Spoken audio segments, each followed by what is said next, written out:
Au cœur du Wyoming, où le vent ne cesse jamais de souffler et où la terre se souvient de chaque empreinte de sabot, un énorme étalon Shire se tenait dans un enclos en acier, indompté, rejeté et craint par tous ceux qui posaient les yeux sur lui.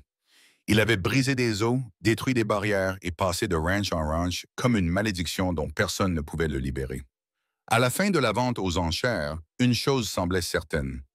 La prochaine étape pour ce cheval serait l'abattoir. C'est alors qu'un vétéran boiteux et sans le sou s'avança. Il ne recula pas devant la fureur de l'étalon. Il n'essaya pas de l'apprivoiser. Au lieu de cela, il lui donna un nom. Ce qui suivit allait défier tout ce que la ville croyait savoir sur les animaux dangereux et sur les hommes qui choisissent de croire en eux. Avant de nous plonger dans l'histoire, dites-nous d'où vous la regardez. Et si vous aimez cette histoire, n'oubliez pas de vous abonner. Le matin arriva avec le vent, comme toujours à Cheyenne. Sec, insistant, il transportait les odeurs mêlées de poussière, de foin et de chevaux qui avaient transpiré toute la nuit. Le parc des ventes s'étendait comme un labyrinthe bas, blanchi par le soleil. Les portails en acier étaient couverts d'empreintes de mains. Des panneaux en contreplaqué portaient des numéros inscrits au pochoir. Un haut-parleur grésillait même quand personne ne parlait. Les remorques sifflaient et cliquetaient en refroidissant à l'ombre. Des hommes coiffés de chapeaux à large bord s'appuyaient sur des barrières. Une tasse de café qui ressemblait plus à de l'huile qu'à une boisson à la main. Les conversations allaient bon train, traitant de prix des aliments pour animaux, du temps qui ne permettrait pas de réparer les clôtures, mais elles avaient un ton las, comme si tout le monde attendait quelque chose qu'ils ne pouvaient nommer. Plus tôt, les lots s'étaient vendus rapidement. Une paire de rônes au bon pied et au regard assuré. Une jument palomino avec un poulain à ses côtés qui suscitait des murmures dans la foule. Une série de ranch Jellings vendables sans discussion. Le débit des commissaires montait et descendait comme un hymne familier. Est-ce que j'entends 4, maintenant 5? Merci, monsieur, 6, et le marteau battait de la mesure. L'argent changeait de main. Les licoles changeaient de main. Et plus d'un acheteur repartait satisfait d'avoir battu son voisin d'un hochement de tête.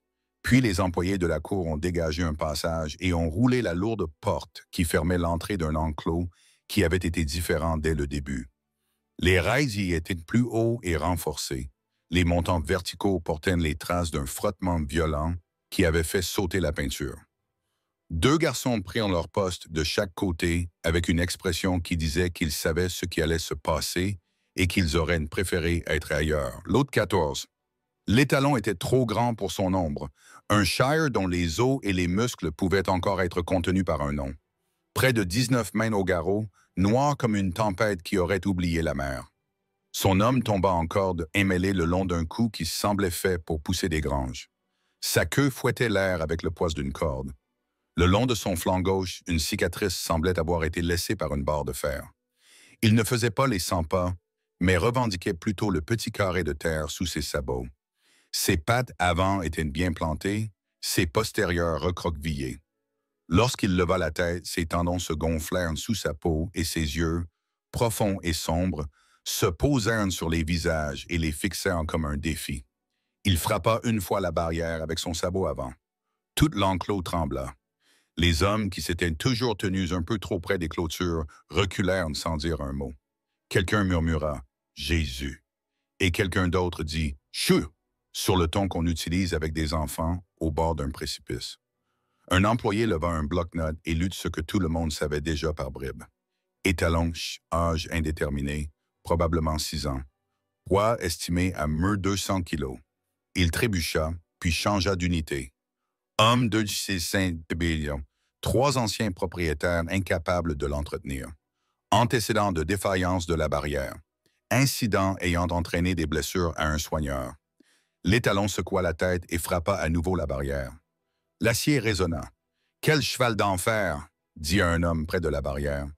Il ne semblait pas admiratif. « En enfer, c'est ça !» répondit-on. La phrase qui allait circuler toute la matinée fut d'abord prononcée comme une blague. Le diable timide. Clint Rollins s'avança vers le bloc. Il avait les bras longs et la posture décontractée de quelqu'un qui avait été fait pour le ranch avant d'apprendre à vendre. Il ôta son chapeau, découvrant des cheveux prématurément blanchis, puis le remit comme s'il s'agissait d'une armure. « Mesdames et messieurs, dit-il dans le micro, sa voix se transformant en gravier. L'autre 14, le plus gros animal que nous ayons vu dans ce parc depuis longtemps. Je ne vais pas vous en mettre plein la vue. C'est aussi le plus coriace. Personne ne broncha à ce mot. Coriace. Tous les hommes et toutes les femmes présents en avaient fait l'expérience. Si vous l'achetez tout entier, poursuivit Clint. Il a de la carapace et de l'énergie. Vous savez ce que cela peut signifier entre de bonnes mains. Vous savez aussi ce que cela peut signifier entre de mauvaises mains. 3 propriétaires ont dit qu'ils l'avaient, puis ils l'ont perdu. Si vous vous lancez aujourd'hui, sachez dans quoi vous vous embarquez. Il fit signe à l'équipe du parc. L'un des garçons toucha la barrière du bout de son pied, comme pour vérifier qu'elle tiendrait. Le cheval leva la tête au moindre bruit et se figea. 1000 pour commencer, annonça Clint. 10. Un gros os comme ça fait des années de reproduction, si tu y réfléchis bien. J'en vois un? Il n'en voyait pas. Un homme, tout ça comme un étalon qui se racle la gorge. Le vent fit courir un ongle sur le revêtement ondulé. 800, dit Clint. 800 pour le plus gros animal présent aujourd'hui. Messieurs, une rangée de visages découvrit un intérêt urgent pour les orteils de leurs bottes. 6, a tenté Clint, presque enjoué. Il savait comment éviter l'humiliation lorsque les enchères baissaient. Je le prends pour 6. Le silence était pesant. Quelque part, un couvercle de café s'est refermé sur une tasse. L'étalon a déplacé son poids sur ses pattes arrière emplumées, soulevant de la poussière, et a frappé à nouveau la barrière, comme pour leur rappeler que l'argent n'était pas le seul prix à payer. 400, a dit à Clint. Les gars, vous le volez à 4. Une femme à l'arrière secoua lentement la tête. Cela signifiait non. Et aussi, j'aimerais pouvoir dire oui. Un autre homme, un acheteur dont le succès reposait sur le fait de ne jamais écouter son cœur, baissa son chapeau pour signifier qu'il n'allait même pas faire semblant. 300, dit Clint d'un ton neutre. Sa voix sortit du haut-parleur et resta suspendue entre eux. 2. Plus le chiffre baissait, plus cela devenait étrange. À 1000, on pouvait encore s'imaginer une histoire. J'ai été plus malin que les autres. J'ai acheté de la puissance brute et j'en ai fait quelque chose. À 200, on ne pouvait plus qu'imaginer une bonne affaire avec des conséquences. Derrière le bloc, un employé posa son crayon et prit le dossier marqué « Acheteur final ».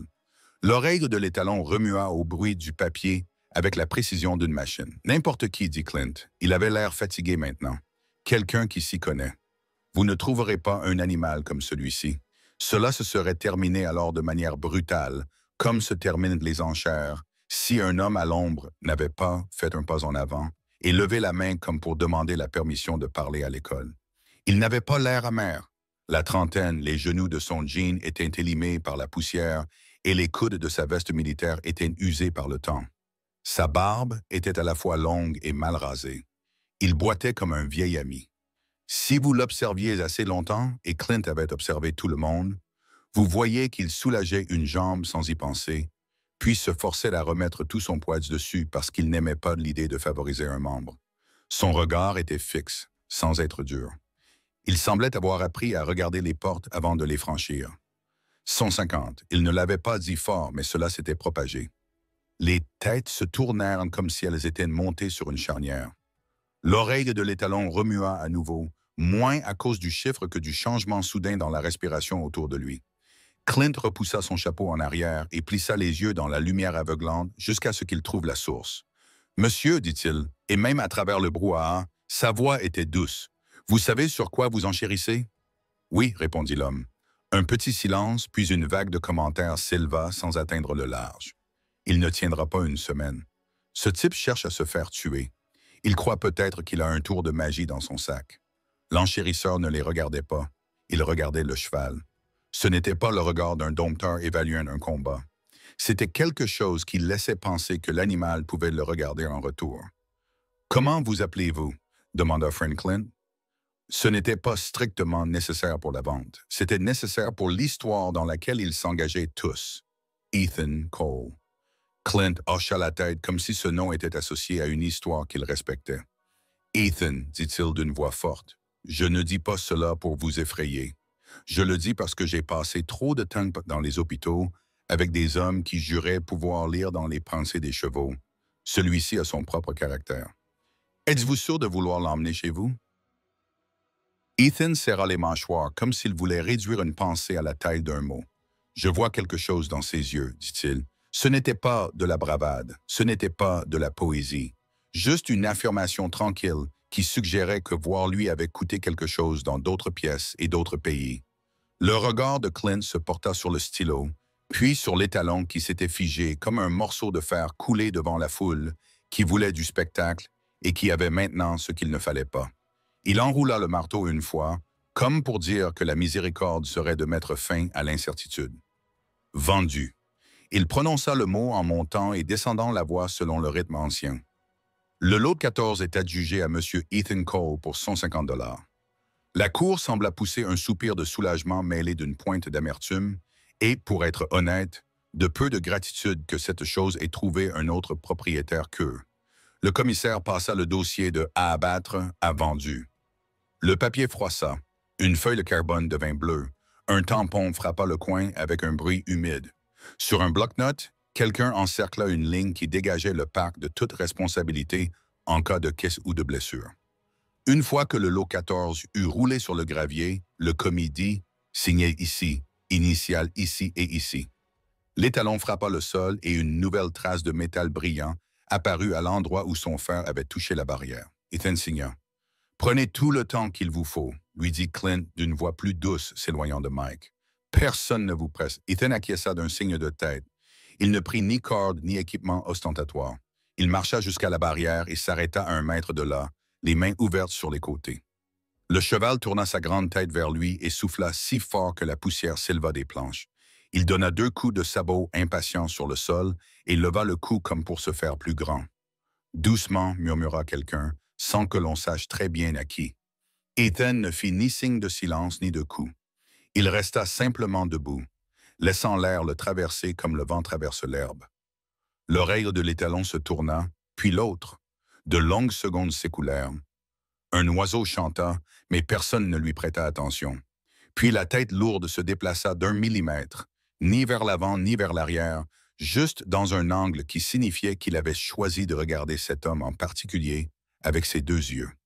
Ce n'était rien, c'était tout. Une graine tomba, invisible, dans un sol que personne ne croyait capable de produire quoi que ce soit. Le cheval rentra à la maison à l'arrière d'une remorque qui tanguait et grinçait comme un vieux bateau.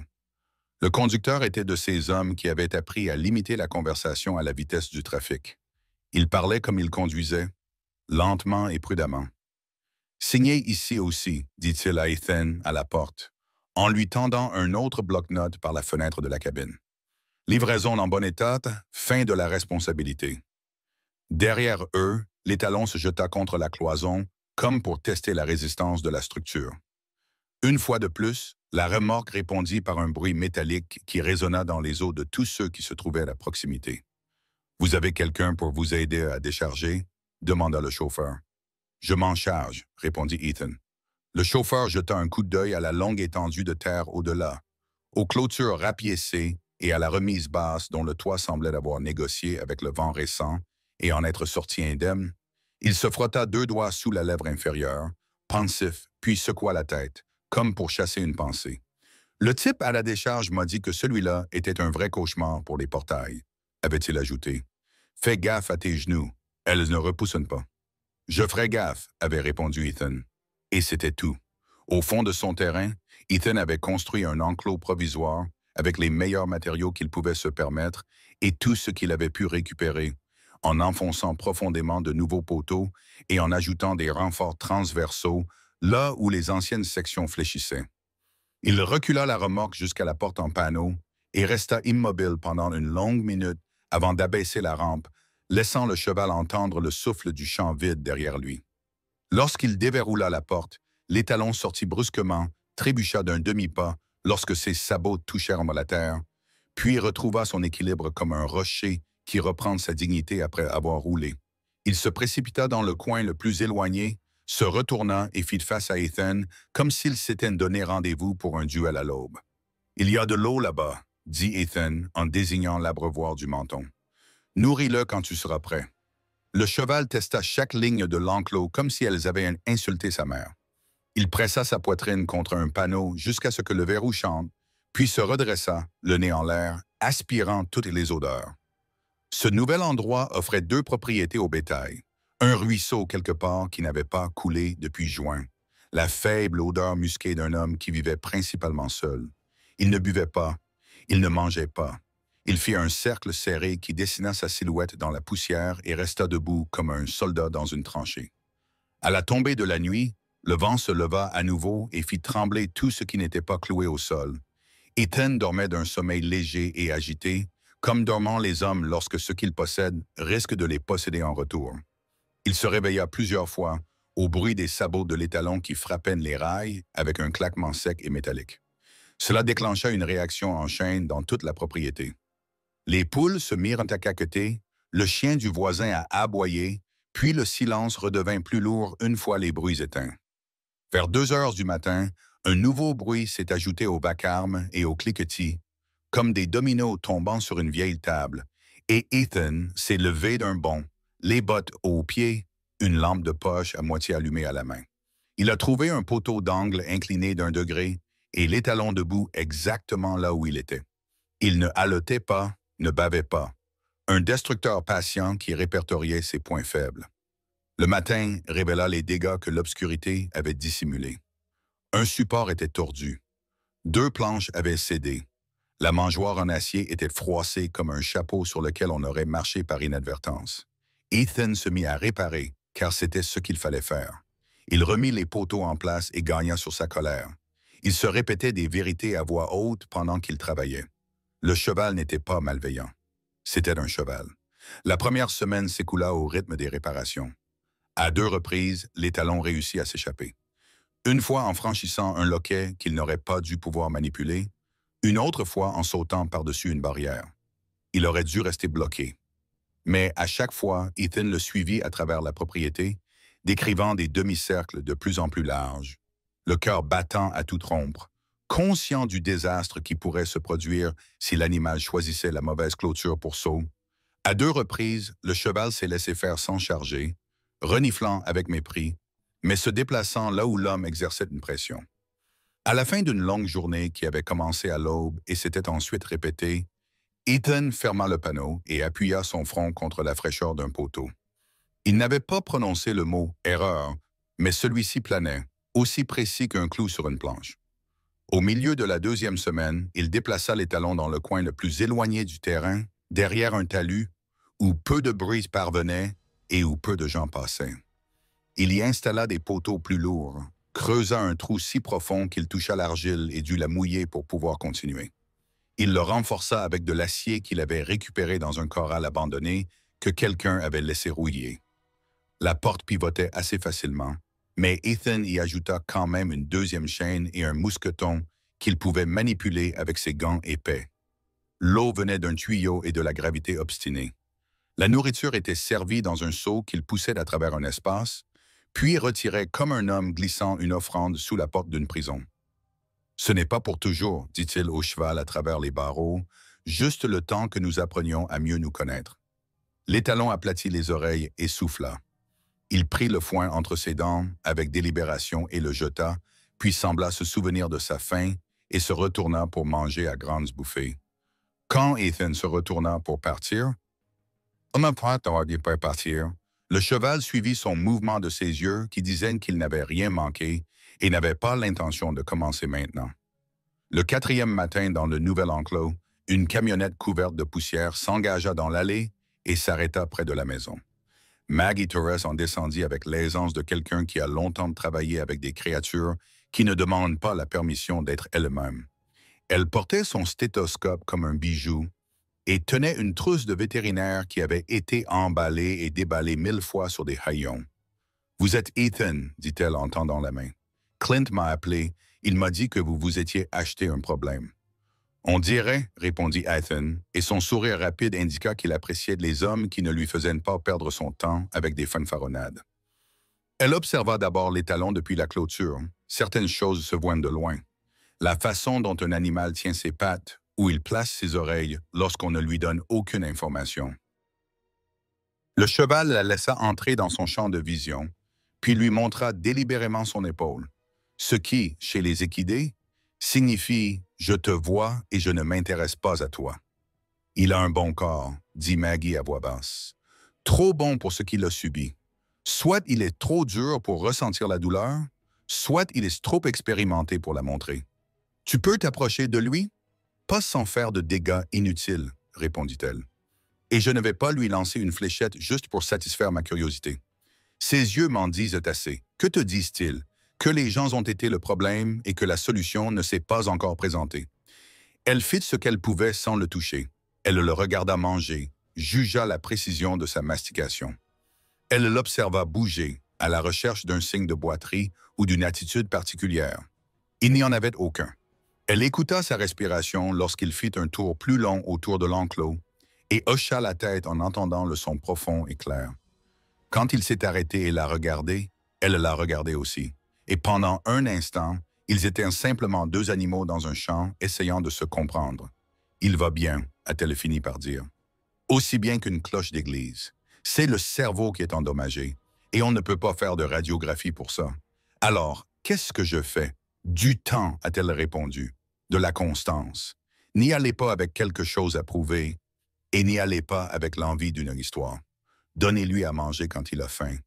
Donnez-lui à boire quand il a soif. Soyez là. Laissez-le décider d'être là aussi. » Il acquiesça. Il connaissait le remède du tymphe. Il avait refermé sa peau et laissé ses rêves tranquilles.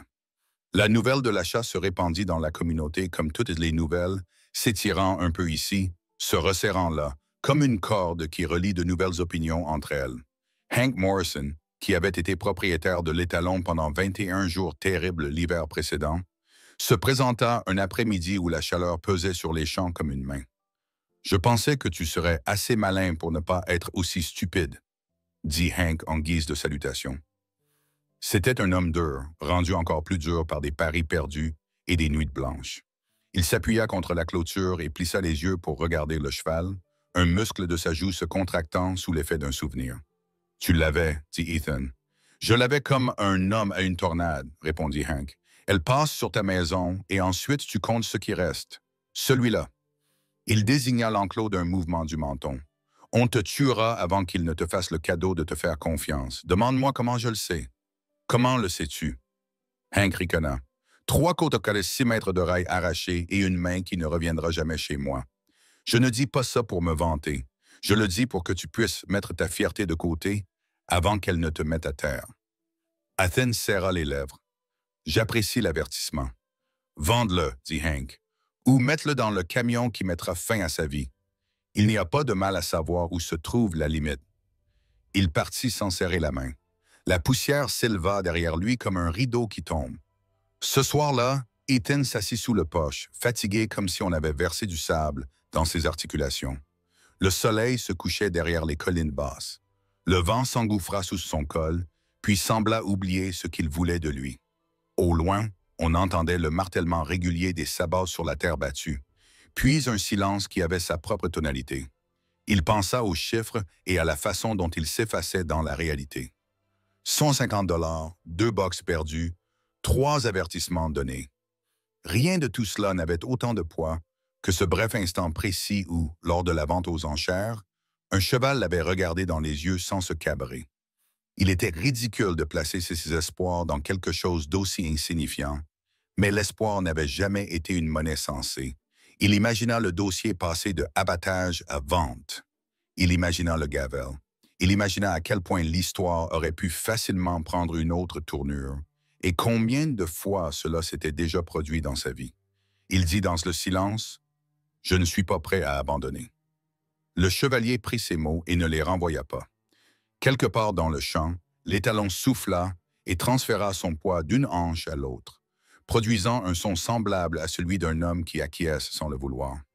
Le matin se leva, clair et dur, un large pan de soleil s'élevant au-dessus des collines basses et déposant une fine bordure dorée sur chaque poteau de clôture et chaque chardon. Le vent qui avait soufflé toute la nuit s'était calmé pour devenir un souffle régulier. Il peignait l'herbe dans une seule direction et laissait dans l'air une odeur de sauge et de fer. Ethan remplit un seau au robinet près de la maison, testant la température avec ses doigts par habitude. La poignée métallique laissa une marque froide sur sa paume.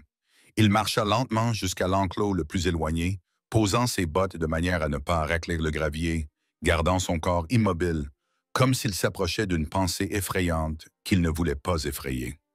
L'étalon observait depuis le coin arrière, silhouette noire se découpant sur le ciel délavé du matin. Ethan glissa le seau dans l'espace qu'il avait aménagé dans la traverse inférieure, un rectangle juste assez large pour accueillir un seau et la fierté d'un homme. Puis il s'éloigna. Pas très loin, il s'assit sur un morceau de peuplier qu'il avait traîné là la semaine dernière lorsqu'il avait réalisé qu'il avait besoin d'un endroit où se poser, loin de tout mouvement ou de toute fuite. Il posa ses coudes sur ses genoux et laissa le soleil lui réchauffer le dos. Ici, les bruits se distinguaient clairement. Le vent dans l'herbe, une mouche solitaire qui avait commis l'erreur de se croire la plus importante chose au monde. Le cliquetis discret et réactif des sabots sur la terre battue lorsque l'étalon bougeait. Sinon, l'endroit retenait son souffle comme une église avant la première note. Le cheval se tenait à une vingtaine, peut-être une trentaine de mètres. Sa tête n'était ni relevée en signe de défi, ni baissée en signe de soumission, mais quelque part entre les deux, méfiante, calculant l'angle d'une créature qui comprenait que les prédateurs pouvaient faire semblant d'être petits. Il expira longuement et prudemment, faisant frémir la peau de ses narines. Ses oreilles travaillaient indépendamment, l'une attentive à Ethan, l'autre balayant l'horizon à la recherche d'une surprise qui pourrait sortir de l'ordinaire. Quand Ethan s'approcha, le cheval ne s'enfuit pas. Il ne se détendit pas non plus. C'était le juste milieu qui comptait. Les gros muscles le long de ses épaules étaient tendus, non pas dans un frémissement de panique, mais dans la dure préparation d'un animal qui élabore un plan. Si l'homme avançait, il partirait. Si l'homme le poursuivait, il se battrait. Si l'homme restait assis sans rien demander, alors que le cheval ne savait pas encore comment répondre, Ethan laissait passer de longues minutes. Il observait l'ombre de la clôture bouger juste assez pour prouver que le temps ne s'était pas arrêté. Il laissait le silence ronger une partie de la fierté qui lui disait que les résultats devaient venir selon son calendrier. Quand il prit la parole, ce fut comme un souffle retenu trop longtemps sous l'eau, contrôlé et délibéré. « Je sais ce que c'est que d'être prisonnier de la colère, » dit-il. Ses propres mots le surprirent par leur honnêteté. Il n'avait pas préparé de discours. Il ne s'exprimait pas souvent et n'aimait pas la façon dont ses paroles restaient suspendues dans l'air, mais cette phrase le habitait depuis longtemps. Elle semblait appropriée dans ce contexte. Les oreilles de l'étalon se dressèrent, puis se détendirent légèrement. Son regard était toujours dur. Il continuait d'analyser le ton, le rythme et la posture. Ethan l'observait. Le vent s'engouffra dans l'espace entre deux rails pour siffler une note aiguë, puis se ravisa. Ethan laissa un petit espace respectueux au silence, puis continua. « Je sais ce que c'est que de vivre ainsi si longtemps que l'on croit que c'est tout ce que l'on est. » Il respira et regarda au-delà du cheval vers la ligne où la terre rencontrait la lumière. L'horizon ne répondit pas. Le cheval n'avait pas besoin de réponse, pas dans le langage que les hommes utilisent entre eux. Il se retourna et dit ce qu'il ne savait pas qu'il allait dire avant que les mots ne se forment devant lui, attendant d'être prononcés. « À partir de maintenant, tu t'appelles Valor. » Le nom n'était pas une exigence. Il n'expliquait rien. Il sortit simplement, frappa les rails et revint tel quel, ni plus fort, ni plus important, juste présent. Ethan entendit le son de ses propres mots et admit en silence qu'une partie de lui-même les avait prononcés autant pour lui que pour l'animal. Un rappel déguisé en cadeau. Le cheval ne se cabra pas, ne donna pas de coup de cabot et ne lui montra pas le blanc de ses yeux. Il n'accepta pas non plus ce nom par un signe humain. Ce qu'il fit fut presque rien, et donc tout ce qu'il était, sans bouger la tête, se tournant pour que ses deux yeux puissent considérer l'homme, le sceau et le matin. Le souffle profond de ses côtes allait et venait avec un calme emprunté à l'air. Après une longue demi-minute, il fit un petit geste qu'Ethan avait appris à observer, une inclinaison de la tête qui fit glisser son toupet d'1 centimètre avant de se stabiliser à nouveau. Un minuscule réajustement d'une infime partie de lui-même. Ethan sentit quelque chose se détendre dans sa poitrine, un muscle qu'il ne savait même pas qu'il avait contracté depuis qu'il avait ramené l'animal à la maison. Il ne sourit pas, ne soupira pas, ne bougea pas, comme pour revendiquer une victoire. Il garda le silence comme on tient un œuf qu'on n'a pas encore décidé de casser. Donner un nom avait toujours eu une signification particulière pour lui. Dans l'armée, un nom faisait la différence entre un numéro et une personne. On appelait un homme par son nom quand on voulait qu'il entende la meilleure version de lui-même, quand on avait besoin qu'il se tienne un peu plus droit dans le cratère d'une mauvaise journée. On s'accrochait au nom comme à une corde quand le sol se dérobait sous nos pieds. Le courage n'était pas une fanfaronnade ou un défi. C'était une façon de dire au monde, au cheval et à soi-même que la peur n'était pas une qualité morale et que la colère n'était pas une fatalité. Il resta assis encore un moment, les jambes commençant à lui faire mal à force de rester immobile, jusqu'à ce qu'il comprenne que c'était le genre de matinée où il ne fallait pas essayer d'en faire plus que ce qu'elle était.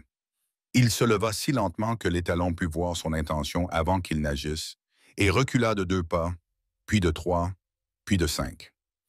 Il ramassa le seau vide et retourna tranquillement vers la maison, résistant à l'envie qui le poussait à se retourner pour regarder. Au coin de l'enclos, il se permit un seul regard. Le grand cheval se tenait là où ses oreilles étaient tournées vers Ethan, s'adoucissant à petits pas si petits qu'on ne pouvait les mesurer sans avoir d'abord su à quel point ils avaient été durs. Ce soir-là, Ethan mangea au comptoir et laissa la dernière lumière entrer sans allumer. La cuisinière émettait un tic-tac en refroidissant. Au fond de la pièce, un long souffle s'éleva, suivi d'un simple hennissement, ni effrayant ni joli, juste réel. Il enroula ses mains autour de sa tasse et revit le bref mouvement de tête. Ce détail qu'un homme pouvait passer toute sa vie à regretter parce qu'il semblait insignifiant. Il se laissa aller à espérer si fort que cela lui fit de mal, puis rangea cette douleur sur une étagère avec les autres souffrances nécessaires. Le lendemain du baptême, puis le jour suivant, et tous les jours qui suivirent, Ethan organisa sa vie autour d'un emploi du temps qui exigeait autant de son ego que de son réveil. Il n'est pas entré dans l'enclos. Il n'a pas apporté de corde. Il n'a demandé aucune faveur en échange d'une bouchée de foin. Tous les matins à 7 heures et tous les soirs à 5 heures, il apportait de l'eau et de la nourriture à l'enclos et les glissait à travers les barreaux sans mettre les mains entre les rails. Il a laissé ses bottes, son manteau et le bruit de sa respiration faire partie de cet endroit. Parfois, après avoir posé le seau, il restait sur le morceau de peuplier assez longtemps pour que les demoiselles reviennent vers l'eau et écrivent leur fine signature bleue à la surface. Le 5e jour, un petit changement. Il remonta l'allée, les épaules droites et le pas régulier, et l'étalon ne lui tourna pas le dos. Il resta orienté vers Ethan, une sorte de concession qu'un cheval fait lorsqu'il se demande si le monde va continuer à tourner ou non. Le 10e jour, un changement plus important se produisit. Ethan posa le seau à sa place habituelle, puis fit 2 pas de plus que d'habitude, pas même 2 enjambées complètes. Il posa son pied et s'arrêta comme un homme qui teste la glace et s'arrête lorsqu'il entend un bruit qu'il ne parvient pas à identifier. Les naseaux de l'étalon se dilatèrent une fois, puis se stabilisèrent. Ses oreilles se redressèrent, puis l'une d'elles resta immobile, se détendant sur le côté, un signe qui disait « J'écoute, et je ne fais pas que écouter ». Il souffla doucement, pas le reniflement ostentatoire qui dit « Je suis grand et je commande », mais le genre de souffle que les animaux utilisent pour tester l'air à la recherche de nouveaux ingrédients. Ethan ne dit rien et laissa un léger sourire se dessiner sur ses lèvres. Les expirations bruyantes et colériques du cheval s'atténuèrent sans qu'aucun des deux ne fasse de commentaire. Lorsque Ethan se mit à parler, une phrase à la fois, sans jamais faire de sermon, les oreilles du cheval suivirent ces mots comme des aiguilles de boussole. Il ne mangeait pas toujours devant l'homme. Les prédateurs observaient pendant que leur proie baissait la tête, mais ils mangeaient peu après, et c'était le vote le plus fort. Les semaines se déroulèrent et s'enroulèrent comme une corde que l'on pouvait utiliser. Ethan répara plus qu'il n'avait jamais eu l'intention de posséder, car réparer calmait la partie de lui qui voulait se précipiter. Il inspectait l'enclos tous les jours, passant ses mains gantées sur les boulons pour sentir s'ils étaient desserrés, vérifiant où les sabots avaient testé les coins. Il réparait ce qu'il pouvait et laissait de côté ce qui n'avait pas besoin d'être amélioré par un homme. Il apprit la carte des chevaux, les 2 endroits de l'enclos où il se sentait en sécurité, là où il n'aimait pas se tenir quand le vent soufflait du nord. Il prêtait attention aux petits rituels qui indiquaient qu'un cerveau était en train de changer. Il baissait la tête pour renifler quand il mettait du sel frais dans le bac. Il léchait et mâchait non pas après avoir reçu une friandise, mais après qu'Ethan avait reculé au lieu d'avancer. Il clignait des yeux, comme s'il retenait un soupir. Un matin, Alors que le ciel était d'un bleu pâle qui n'existe qu'une heure au printemps, le moment arriva sans fanfare. Ethan posa la botte de foin et garda la main à l'écart. L'étalon ne s'est pas précipité, mais il s'est dirigé vers l'odeur de la luzerne, puis vers une odeur plus douce qui avait commencé à signifier « pas de mal ». Il a fait les 3 derniers pas, la tête légèrement inclinée, comme le font les chevaux polis lorsqu'ils décident de tolérer votre main. Il a inspiré, puis expiré, et son souffle a réchauffé les jointures d'Ethan. « Bonjour », dit Ethan, puis il se tut, car ajouter des mots à quelque chose qui n'en avait pas besoin pouvait le faire disparaître. Il aplatit sa paume et la leva à 5 cm au-dessus de la barrière, la laissant flotter avec toute l'autorité d'un homme qui savait qu'il ne fallait pas imposer. L'étalon tourna la tête d'1 centimètre et approcha un œil si près qu'Ethan pouvait voir son propre reflet dans son éclat. Un homme au rasage imparfait et à l'incrédulité vieille d'un mois. Le grand cheval baissa le menton, non par signe de respect, mais simplement pour changer d'angle, et souffla à nouveau sur la main d'Ethan. Les moustaches le long de son museau effleurèrent sa peau, lui procurant une sensation à la fois raide et délicate. Ethan courba légèrement les doigts et les posa sur le côté de ce cou épais, à l'endroit où les chevaux portent leur chagrin, leur fierté et leur chaleur comme de l'eau dans une gourde. Les muscles bougèrent sous son toucher. Pas un tressaillement, pas une ondulation, comme un ruisseau qui passe sur un rocher qu'il a décidé de contourner. Ethan maintint exactement la même pression qu'une mouche, puis exactement la même qu'une brise, puis exactement la même qu'un homme qui savait ce qu'il faisait. Les yeux de l'étalon restèrent fixés sur lui et ne s'écarquillèrent pas. Ethan sentit un pouls qui n'appartenait à aucun d'eux, et les 2 mètres combinés de leurs 2 corps se mettant au même rythme. Il retira sa main le premier, non pas parce qu'il le devait, mais parce qu'il voulait que le cheval comprenne que le choix d'arrêter pouvait être aussi doux que celui de commencer. « Bien », dit-il à personne et à tous les deux. Par malchance ou par chance, c'était le jour où Sam Walker avait décidé de remonter l'allée. Sam avait livré des chevaux à cet endroit et les avait emmenés, avait mangé des sandwichs sur le haillon de son camion en attendant les papiers, avait raconté plus d'histoires vraies que d'histoires invraisemblables, et en avait encore quelques-unes dans son sac. Il était venu par curiosité, pour être honnête, et pour pouvoir raconter à Clint, le soir venu, jusqu'où Ethan Cole était allé. Il coupa le moteur et resta assis, le bras posé sur le volant, le temps de calibrer son regard sur l'enclos lointain. Au début, l'homme et le cheval ne formaient qu'une seule silhouette étrange. Puis les contours se séparèrent. Une main humaine sur le cou d'un Shire qui n'avait jamais accueilli de main auparavant. « Bon sang !» souffla-t-il si doucement que seul le camion l'entendit. Il sortit lentement et descendit à mi-chemin de la pente, s'arrêtant là où il savait que la distance pouvait apaiser les nerfs des animaux de proie. Ethan jeta un coup d'œil et leva 2 doigts en signe de salut, puis redevint une sorte de statue qui pouvait encore respirer. Sam resta là assez longtemps pour que l'incrédulité dans son regard passe de la stupeur à l'émerveillement. « Je ne l'ai jamais vu laisser quelqu'un faire ça sans essayer de lui arracher la tête », dit-il enfin, d'une voix qui semblait venir de loin. « Donc, il ne demanderait rien au cheval. Je n'aurais pas mis 1 centime là-dessus. »« Ne le fais pas, » dit Ethan en remuant le coin de sa bouche. « Je vais peut-être devoir te le prêter. » Ils rirent brièvement, avec la prudence des hommes lorsqu'un miracle se produit à portée de vue. Maggie sortit plus tard dans la semaine. Elle garda les mains dans les poches et la bouche fermée pendant une bonne minute, observant avec une attention qui ne flatte pas celui qui est observé. Lorsqu'elle prit la parole, elle le fit sans détourner le regard. « Il ne roule plus des yeux, dit-elle. Tu vois ses yeux doux et regarde ses paupières. Elles ne sont pas crispées au coin. Ses épaules ne sont pas tendues non plus. Il se tient comme s'il avait le choix d'être là. »« C'est le cas, » dit Ethan. Maggie pencha la tête. Le cheval pencha le dos, non par imitation, mais en parallèle. « Il a commencé à te cartographier dans son monde, dit-elle. Pas dans la colonne « menace », ni dans la colonne « sans importance », mais dans la colonne « familier ». C'est là que la confiance grandit, si elle grandit. On dirait une plante que je ne mérite pas, dit Ethan. Maggie lui lança un regard à la fois gentil et amusé. Il mérite un jeu humain, dit-elle. Les chevaux font des maths. Ils soustraient la peur et découvrent ce qui reste. Ils ne précipitèrent rien après cela. C'était le but. Certains jours, le cheval venait à la barrière et restait là. D'autres jours, il restait à distance et observait. Ethan respectait ces deux réponses, comme si elles avaient été données dans une langue qu'il parlait mal et qu'il voulait honorer. Il ajouta de petites choses, le bruit d'un mousqueton s'ouvrant et se refermant à l'extérieur de l'enclos. La vue d'une corde passer autour de son épaule et jamais lancée. La sensation d'une brosse traînant une fois le long de la barrière pour que son grattement cesse d'être une surprise.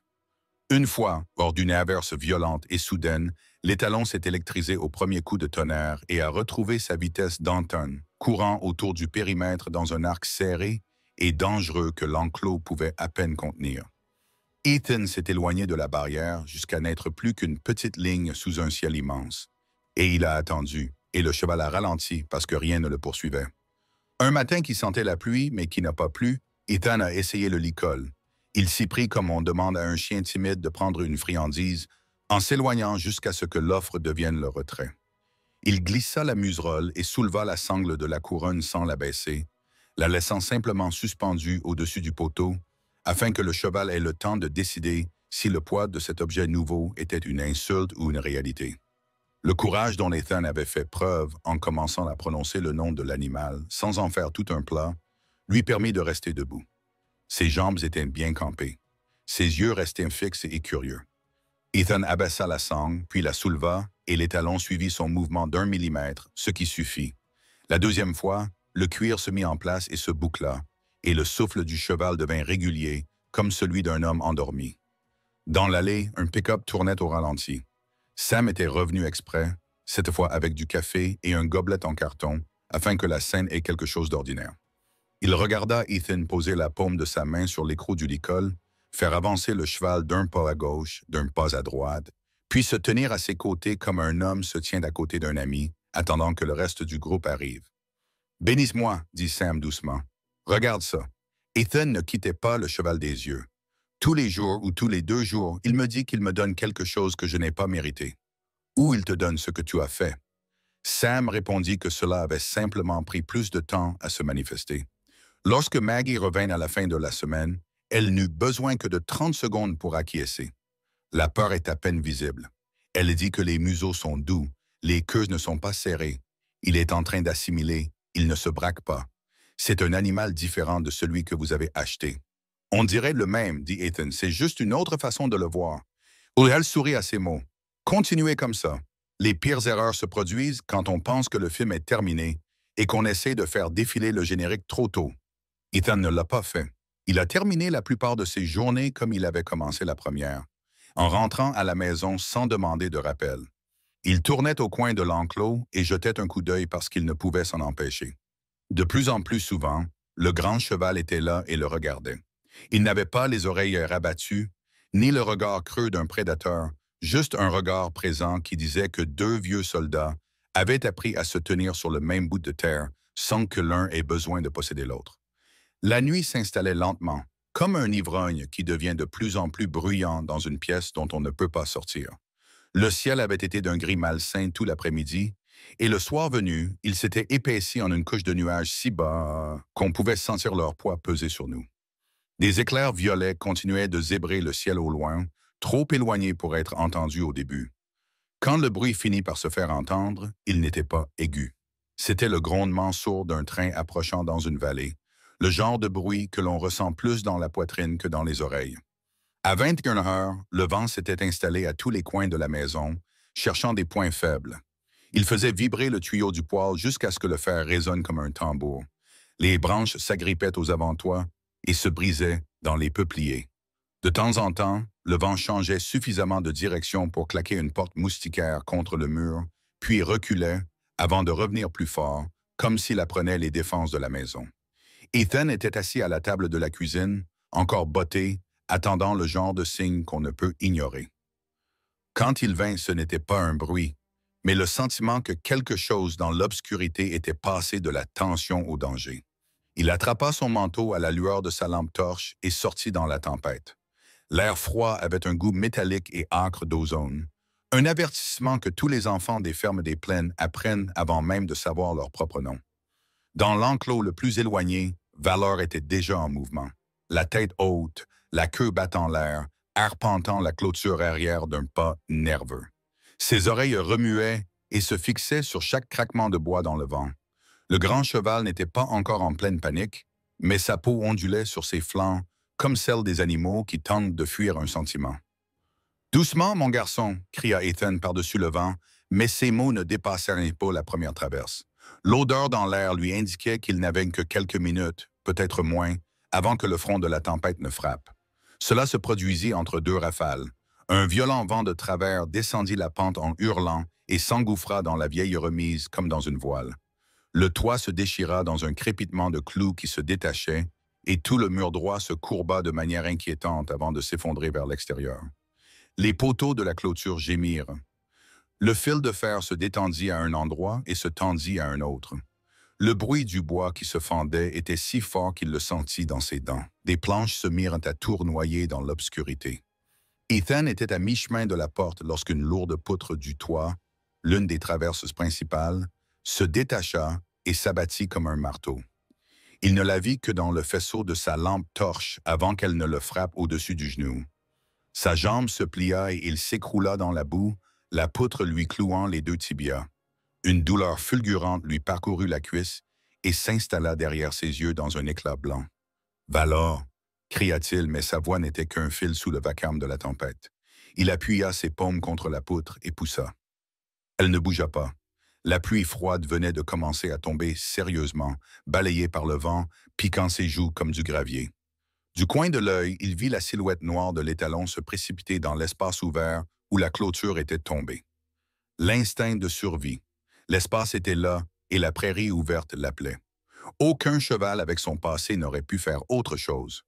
Mais la silhouette sombre hésita, fit 2 pas rapides dans la boue, puis revint. Valor arriva à ras du sol, la tête baissée, les os dilatés par son souffle chaud. Il s'arrêta au-dessus des sabots d'Ethan, les pattes écartées. Pendant une seconde, il sembla évaluer le même calcul qu'il avait fait pendant des mois. Se battre ou autre chose. Puis les gros muscles de son épaule se contractèrent et il laissa tomber son poids énorme sur la poutre. Le premier coup fut tout en force et sans concession. Le bois trembla mais tint bon. Il recula, renifla bruyamment, puis revint avec plus de force et mieux visé. Cette fois, le bois fragile et trempé céda dans un bruit d'éclat. Ethan libéra ses jambes et roula sur le côté. La douleur lui transperça la cheville, mais il pouvait bouger. La tête de Valor s'approcha suffisamment pour qu'Ethan puisse sentir son odeur aigre douce, le goût métallique de l'adrénaline dans leur souffle. « Bien, bon garçon !» haleta-t-il, mais ses mots furent à moitié emportés par le vent. Le cheval resta juste assez longtemps pour que leurs expirations se mélangent dans l'espace étroit qui les séparait. La pluie tombait maintenant à verse, poussée par des rafales qui le faisaient vaciller lorsqu'il essayait de se relever. Sa jambe protestait à chaque pas. Il s'appuya un instant contre la clôture, puis se propulsa vers la grange, en direction du petit auvent en tôle ondulée du côté de Lee. Valor restait suffisamment près derrière lui pour qu'Ethan sente le corps du cheval fendre l'air derrière lui. La grosse tête continuait de se tourner vers lui, puis vers la tempête, comme si l'animal montait la garde. Ils atteignirent eux aussi l'appentis, dont le toit en tôle vibrait sous la pluie. L'espace était à peine assez large pour les accueillir tous les deux, mais Valor s'y glissa sans montrer la moindre trace de son ancienne hostilité. Le vent poussait la pluie sous le rebord, éclaboussant l'homme et le cheval, mais cela leur permit de reprendre leur souffle. Ethan se pressa contre le flanc de l'étalon, sentant sa chaleur régulière à travers sa veste trempée. Il pouvait sentir les muscles trembler sous la peau. Ce n'était plus de la peur, mais une tension prête à se libérer. Le souffle de Valor agitait les cheveux humides sur la tempe d'Ethan en pulsation lente et lourde. « Tu viens de me sauver la vie, Valor », dit-il d'une voix basse et assurée dans l'abri étroit. Pour la première fois, le cheval ne bougea pas et ne rabattit pas les oreilles au son d'une voix humaine si proche. Il resta immobile, les yeux fixés sur l'obscurité mouvante au-delà de la clôture, et laissa la main de l'homme trouver son cou et s'y poser sans la moindre résistance. Le moment fut suspendu, rempli du vent, de la pluie, de l'odeur de fer de la tempête, du cheval et de l'homme, jusqu'à ce que les rafales les plus violentes commencent à se calmer. Le tonnerre s'éloigna et les éclairs se firent plus espacés. Lorsque la pluie se transforma en une pluie fine et régulière, Ethan avait l'impression que sa cheville était remplie de clous brûlants, mais elle supportait son poids. Il conduisit lentement Valor vers le petit enclos à côté de la maison. Le cheval le suivait sans tirer sur la corde, marchant avec la même prudence mesurée que l'homme. Une fois à l'intérieur, Ethan ferma le loquet pour se protéger des dernières rafales, puis se tourna vers lui. Ce qui le regardait n'était pas la rage aveugle qu'il avait rencontrée le premier jour à Cheyenne. Les yeux étaient toujours brillants, toujours alertes, mais ils étaient désormais concentrés, comme fixés sur deux points situés sur la même ligne. « À partir de maintenant, dit Ethan doucement, nous ne sommes plus des étrangers. » La lumière revint lentement, filtrée par le genre de nuages fins qui vous font croire à nouveau au calme.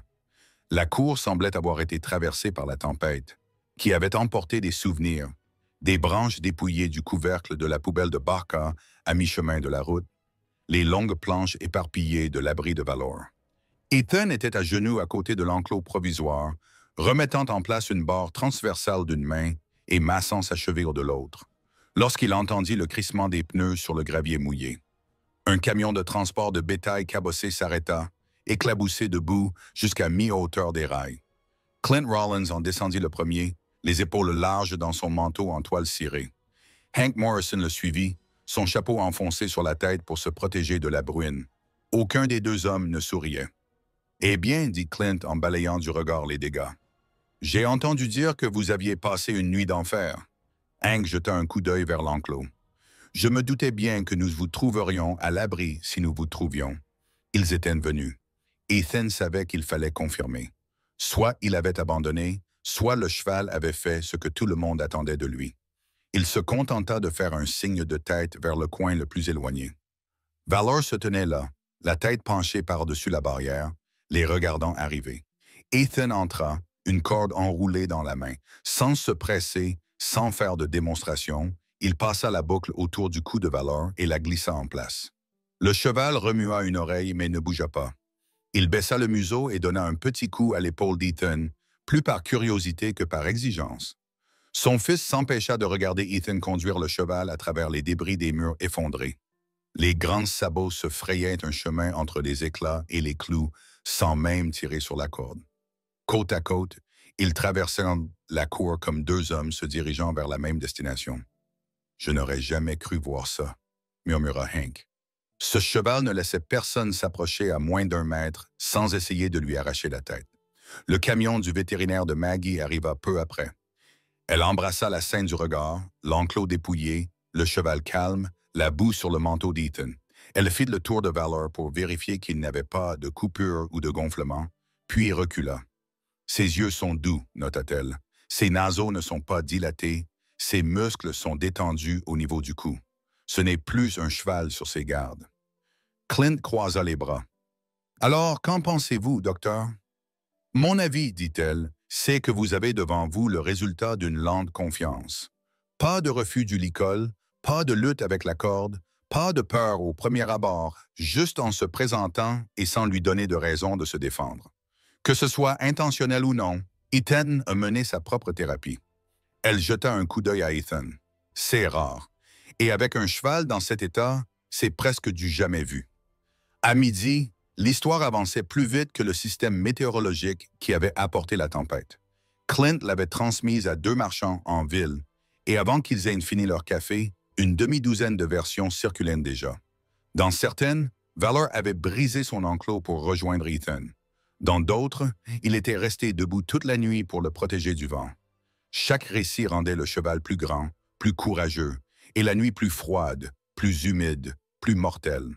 Les gens qui traversaient autrefois la rue pour éviter de passer devant Ethan dans le magasin d'alimentation voulaient maintenant voir le cheval. Certains venaient directement le demander. D'autres essayaient d'y parvenir en prétextant qu'il passait juste par là. L'expression « le cheval tueur qui a sauvé son propriétaire » circulait comme le titre d'une ballade. Ethan n'aimait pas attirer l'attention et être au centre d'un conte populaire de la prairie n'était pas son idée du progrès. Mais il voyait l'opportunité que cela offrait. Si les gens venaient chercher le monstre et trouvaient un animal de travail au regard fixe et au pas calme, peut-être que la légende pourrait être transformée en quelque chose d'utile. D'accord, dit-il à Clint lorsque celui-ci lui demanda s'il pouvait amener un ami pour voir, mais pas de bousculade, et personne n'essaie de voir jusqu'où il peut aller avant de réagir. Clint acquiesça. D'accord. Lorsque les camions partirent enfin cet après-midi-là, Clint et Hank arboraient tous deux le genre de froncement de sourcils qui vient du fait d'avoir perdu une partie de sa certitude, de sa fierté. Maggie, qui rangeait son matériel, dit qu'elle reviendrait dans une semaine pour assister au prochain chapitre. Ethan resta un moment dans la cour, regardant Valor se frayer un chemin à travers l'herbe fraîche qui avait poussé le long de la clôture après la pluie. L'étalon leva la tête une fois et regarda dans sa direction, marchant lentement. Nous avons traversé une nuit d'enfer. Ethan s'adressait plus à lui-même qu'au cheval, et peut-être aussi à quelque chose d'autre. Le cheval se pencha vers l'herbe, agitant paresseusement sa queue sous le soleil matinal. Quelque part au-delà des nuages, le vent avait tourné. Mais dans l'espace entre l'homme et le cheval, quelque chose s'était installé pour rester. À la fin de l'été, Cheyenne avait relégué la tempête au rang des souvenirs et l'avait remplacée par la poussière, le soleil et le rythme lent des journées ordinaires.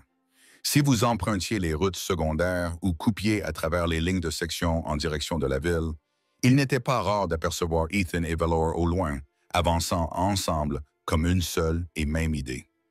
Parfois, l'homme marchait en tenant la bride lâche, parfois il trottait prudemment à côté du grand cheval noir, sans soulever plus de poussière que nécessaire. Les gens s'étaient habitués à cette silhouette. Ce spectacle qui autrefois les avait fait s'écarter du chemin suscitait désormais un hochement de tête, un signe de la main depuis la fenêtre d'un camion, le genre de salut amical que l'on adresse à quelqu'un que l'on s'attend à revoir le lendemain. Les enfants lui avaient donné un nom, comme le font les enfants. Le gentil géant avait dit quelqu'un dans une cour de récréation, et ce surnom, dans une version plus douce, était resté « le plus gentil cheval de la ville ». Le surnom se répandit avec la même efficacité que les ragots, mais sans leur mordant. Il n'effaça pas le courage dont il avait fait preuve. Il ajouta simplement une nouvelle vérité à l'ancienne. Et cela suffit.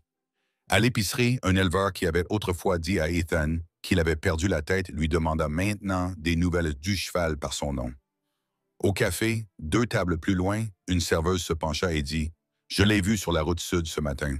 On dirait qu'il sait où il va. » Ethan sourit et répondit « Oui, c'est vrai. » Puis il laissa son café refroidir un peu avant de le boire. La première invitation publique vint du comité de la foire du comté. Quelqu'un avait lancé l'idée d'une deuxième chance, un coin tranquille dans le chaos des beignets et des tracteurs, où les gens pourraient découvrir ce qu'était la patience quand elle avait des sabots. Maggie transmet de l'invitation avec un regard qui en disait long. La foule pouvait réduire à néant des mois de travail si elle posait les mauvaises questions à un animal nerveux. « On peut essayer, » dit Ethan, « mais comme c'est important, on fixera les règles. » Ils arrivèrent tôt le samedi afin que Valor puisse s'habituer au bruit et à la couleur avant qu'on lui demande quoi que ce soit. Le champ de foire sentait le sucre, le diesel et la paille réchauffée par le soleil. La musique s'échappait du kiosque à musique et résonnait contre les étables. Les enfants couraient en groupes colorés, faciles à perdre. Ethan conduisit Valor à l'ombre de la tente éducative et resta debout à ses côtés, laissant le cheval observer. Les têtes se tournaient, les mots circulaient. Une file se forma sans que personne ne l'appelât ainsi. « On peut ?» demanda un garçon, les doigts suspendus à quelques centimètres de la cascade noire de la crinière de Valor. « Pas encore, » répondit Ethan. « Il ne vous connaît pas. » Il attendit que l'énergie nerveuse du garçon se calme, puis acquiesça. Maintenant, une main, doucement. Le cheval n'aimait pas l'odeur de la barbe à papa et des cheveux, ni les cris que poussaient 2 amis qui se reconnaissaient près de son œil, mais il resta immobile. Une petite fille en chemise jaune posa sa paume contre sa large joue et lui murmura quelque chose à l'oreille qui fit déglutir sa mère. Un adolescent s'accroupit pour regarder les crins autour des pattes de Valor et dit « Dang !» avec une révérence habituellement réservée aux nouveaux pick-up. Les adultes demandèrent si on pouvait monter le cheval, si Ethan allait le faire reproduire, comment avaient été les premiers jours. Ethan ne fit pas de sermon. Il parlait comme il travaillait, avec constance et précision, avec une honnêteté qui refuse de flatter celui qui parle. « Il n'était pas à moi le jour où je l'ai acheté, » dit-il. « Je n'étais pas à lui le jour où il a brisé cette poutre. Nous nous sommes choisis 100 fois après cela. » Les gens acquiescèrent, comme si cette idée leur semblait logique, ce qui était le cas une fois qu'on l'avait entendu à voix haute.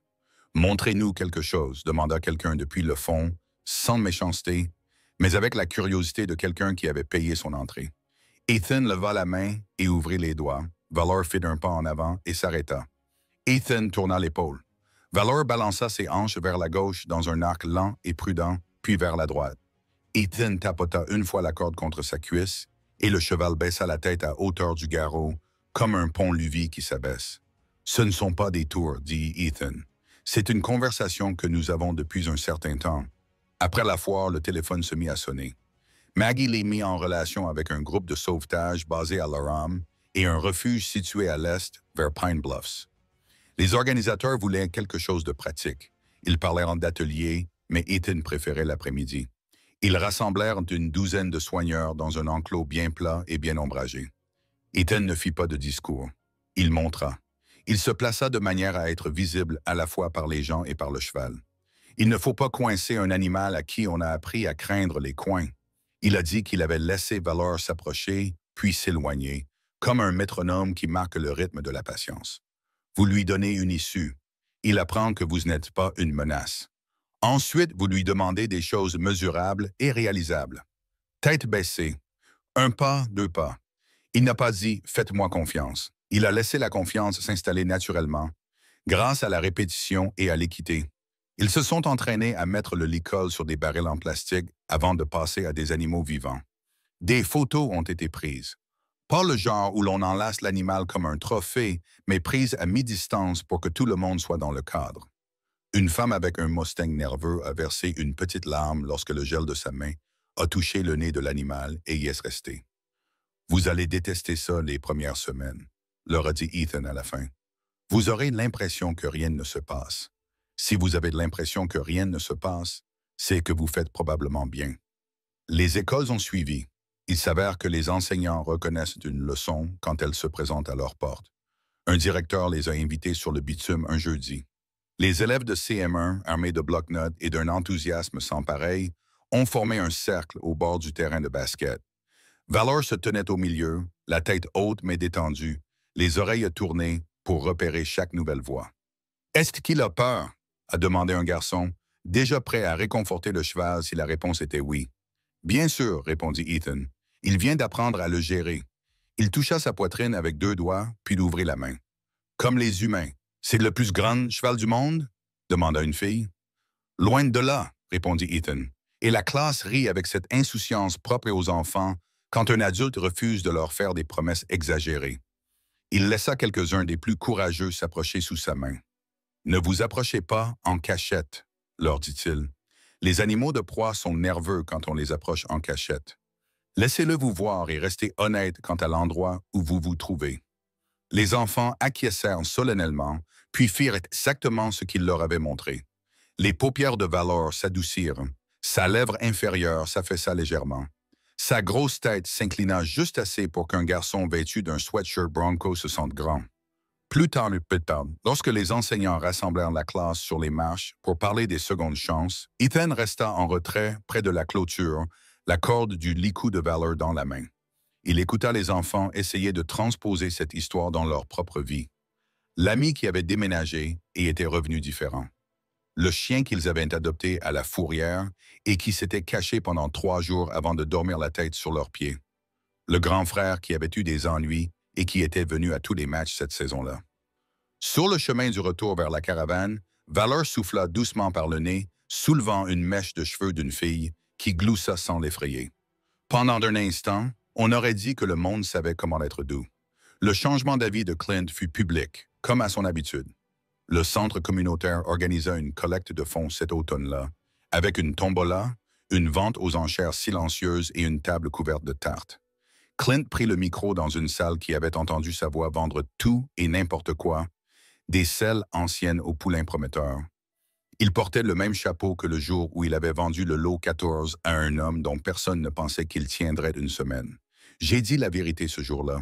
C'était le cheval le plus difficile qu'on ait jamais vu ici. Il a laissé la salle digérer ça. J'ai ajouté autre chose, que les bonnes mains pourraient faire quelque chose de lui. Je n'y croyais pas quand je l'ai dit. Mais maintenant, j'y crois. Il s'est retourné, a aperçu Ethan au fond de la salle et lui a fait un signe de tête en guise de salut. Ce cheval est beaucoup de choses. Aujourd'hui, c'est notre cheval de l'espoir. Qu'il veuille ce titre ou non. Des rires, quelques applaudissements chaleureux. Le genre d'acclamation qui procure un sentiment de soulagement. Après, les gens sont venus taper sur l'épaule d'Ethan et lui dire qu'ils avaient eu tort. Il ne leur a pas demandé de préciser en quoi ils avaient eu tort. Il s'en fichait. Il les a remerciés sincèrement et est rentré tôt, car Valor en avait assez des petites pièces et du bruit pour aujourd'hui. À la fin de l'hiver, l'histoire avait pris des proportions qu'Ethan ne pouvait plus suivre. Un bulletin paroissial mentionnait le duo dans un paragraphe sur la grâce. Un friturier de la ville a commencé à offrir une réduction à toute personne adoptant un animal abandonné, en citant la leçon du Grand Noir. Le service de contrôle des animaux du comté a constaté une augmentation des appels commençant par « Je ne veux pas m'en débarrasser, je veux apprendre à l'aider ». Rien de tout cela n'a résolu les problèmes du monde, mais c'était suffisant pour un comté. Il y avait aussi les moments ordinaires, ceux qu'Ethan chérissait le plus. Les promenades matinales où l'air était assez froid pour que le souffle de Valor soit visible, comme si le cheval pensait à voix haute. Les après-midi où ils longeaient la clôture et vérifiaient les endroits où un animal intelligent pourrait faire une erreur s'il avait envie de faire une bêtise. Le soir, lorsque le ciel prenait la couleur d'un bleu qui ne fait plus mal, et l'homme et le cheval se tenaient là, leurs ombres s'étirant devant eux, longues et un peu ridicules. Les gens leur faisaient signe, ils leur rendaient leur salut à leur manière. La ville, qui avait accueilli le duo avec méfiance, puis avec curiosité, s'était installée dans une certaine routine. Valor n'était plus seulement le cheval d'Ethan. Il faisait partie du paysage local, une constante à laquelle on pouvait se fier. Un après-midi où l'hiver avait rendu ses derniers souffles et où le printemps n'était pas encore tout à fait prêt à arriver, Ethan était assis sur les marches du porche, son café refroidissant courageusement à côté de lui. Valor broutait à une 50aine de mètres, arrachait l'herbe hivernale avec l'efficacité d'une machine. La clôture traçait de longues lignes à travers le champ. La maison émettait de petits bruits, les vieux tuyaux parlaient entre eux, une charnière de porte s'éclaircissait la gorge. Rien ne le demandait. C'était rare, et il laissait cela être rare. Il repensa au premier jour, au crissement métallique lorsque le sabot de l'étalon avait heurté l'enclos. Il repensa à l'odeur de la cour des enchères, mélange de vieille peur et d'argent frais, à l'avertissement de Clint, à la façon dont les hommes ne pouvaient se regarder dans les yeux lorsqu'ils avaient une peur et ne voulaient pas le dire. Il repensa à la nuit de la tempête, à la douleur comme un coup de feu dans la jambe et à la vapeur chaude du souffle du cheval sur sa joue, au poids d'une poutre qui bougeait à contre-cœur parce que quelque chose de plus grand qu'eux avait décidé qu'il devait en être ainsi. Les gens en ville utilisaient des mots comme rédemption, miracle et destin, et il ne les contredisait pas.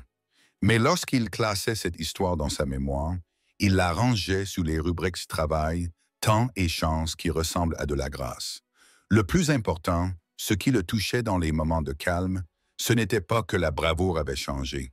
C'était lui qui avait changé. Il ne se sentait plus comme un homme que la vie avait mis à terre et laissé là.